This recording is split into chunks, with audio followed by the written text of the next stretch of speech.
Hey there, today we're jetting off to South Korea, a country where ancient traditions blend seamlessly with cutting-edge technology. The lay of the land. Let's kick things off with a bird's-eye view of South Korea. Nestled at the southern tip of the Korean peninsula, this country might be small, but it packs a punch. It's roughly the size of Indiana, bordered by the Yellow Sea to the west and the Sea of Japan to the east.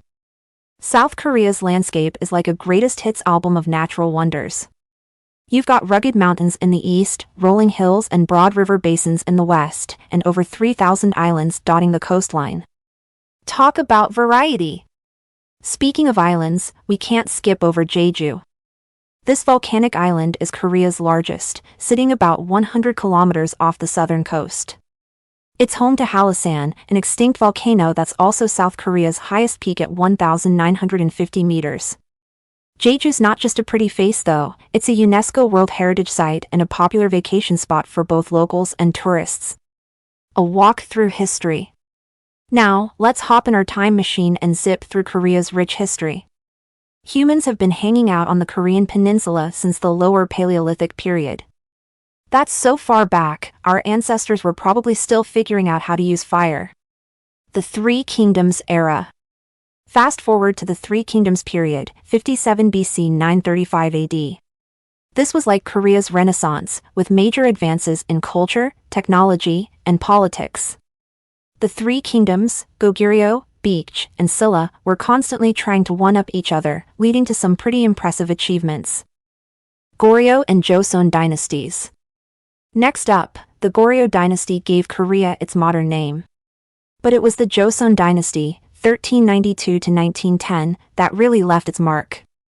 During this time, King Sejong the Great created Hangul, the Korean alphabet. Talk about a lasting legacy.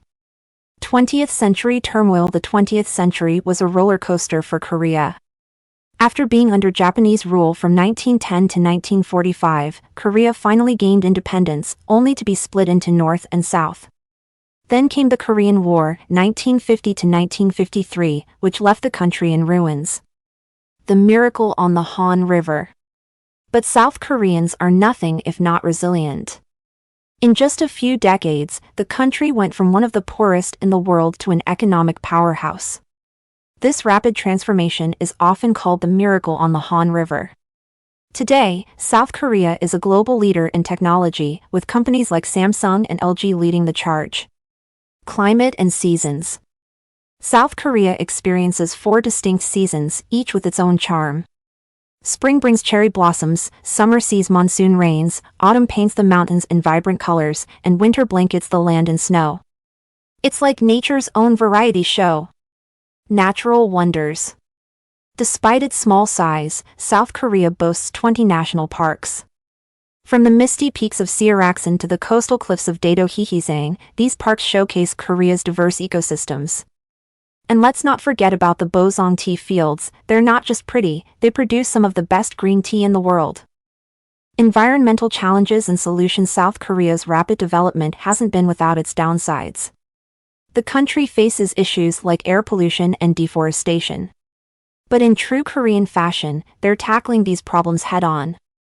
The government has launched ambitious green initiatives, investing billions in renewable energy and sustainable technologies. Cultural powerhouse. We can't talk about modern South Korea without mentioning its cultural impact. K-pop groups like BTS and Blackpink are topping charts worldwide. Korean dramas are so popular they've got their own name, K-dramas.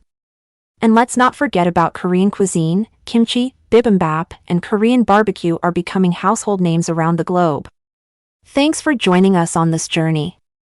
If you enjoyed this video, don't forget to like, subscribe, and hit that notification bell.